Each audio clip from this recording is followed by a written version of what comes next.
What's going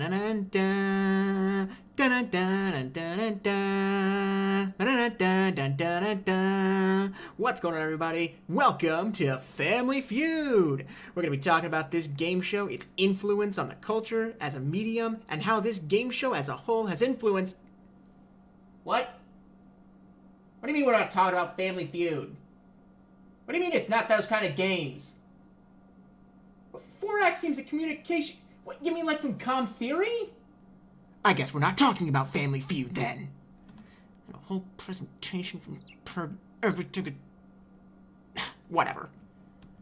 No, instead, we're going to be talking about a different kind of game. The kind played in communication. That's right, communication games. Everyone loves those, don't we? No, we don't. They're terrible. And because... the biggest problem with all of them is that everyone's always asking the wrong question. The question everyone's asking themselves is, how do I win the game? You know how people said there's no such thing as a stupid question? They were wrong. There are such things. That's one of them. No, instead, the question you gotta be asking yourself is, how do I play the game? Well, dear listener, I'm so glad you asked. I happen to have the answer for you. The way we play the game is through 4 axioms of communication. And I'm going to be breaking down those 4, telling you what they're all about.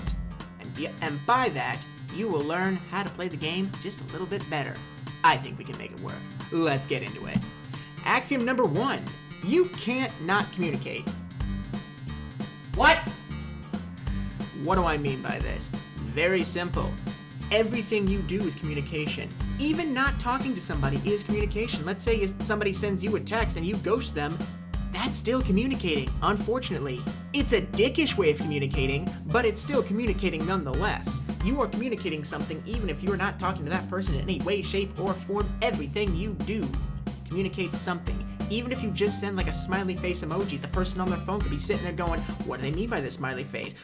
Is this a good thing? Is this a bad thing? Am I overthinking it? Yes, you are, because that's me. I do that. Number 2, communication is the content plus the relationship. Now, you got your content of the message. That's what it's all about, man. That's what the message really means. And the relationship is, well, what you got going on between you and the person you're talking to. This could be a friend. It could be a family member. It could be a significant other. Whatever it is. The content that you got, what you're talking about, combined with the pre-existing relationship, or the... Now, I guess you could say potential relationship as another form, but regardless, these 2 things combined, smashed together, and you get communication as a whole. 3, it depends on how people punctuate communication. What? This is another one that sounds complicated, but is actually really simple.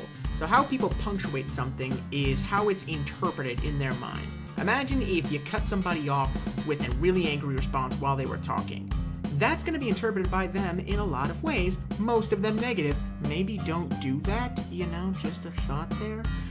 But this is all about how you punctuate things. Punctuations are how we organize communication in our mind, and punctuation is one of the most important things because that is how we interpret all the messages that we are receiving, because let's face it, there's a ton of them, especially in nonverbal, such as social media and text messaging. Punctuation is important, people. And number 4, the last one, it's either symmetrical or complementary. So if something is symmetrical, if communication is symmetrical, what that means is that both parties are going in the same direction. They're both going one way. They are on the same wavelength. No one is trying to garner power or to give power, nothing like that. Communication is complementary, then someone is trying to one-up the other, or conversely, or simultaneously, depending, another person is trying to give them power. What does this all mean in the end? It means that if it's symmetrical, then people are going the same way, the same length, people are talking about the same thing, and they're all trying to work together. If something is complementary, then one person is gaining more in the conversation, the other person is giving more, or gaining less. Again, this all really depends. I've given you the 4 axioms. I can't tell you exactly what to do with all of them, but I can tell you that they're there, they exist, and you should go out and utilize all of them. Your communication is not going to be like these nice people right here. No, instead, it's going to look ugly and messy because you're going to be trying to win the game. Remember, you're not winning the game. You're figuring out the best way to play it. The axioms are a great start for that.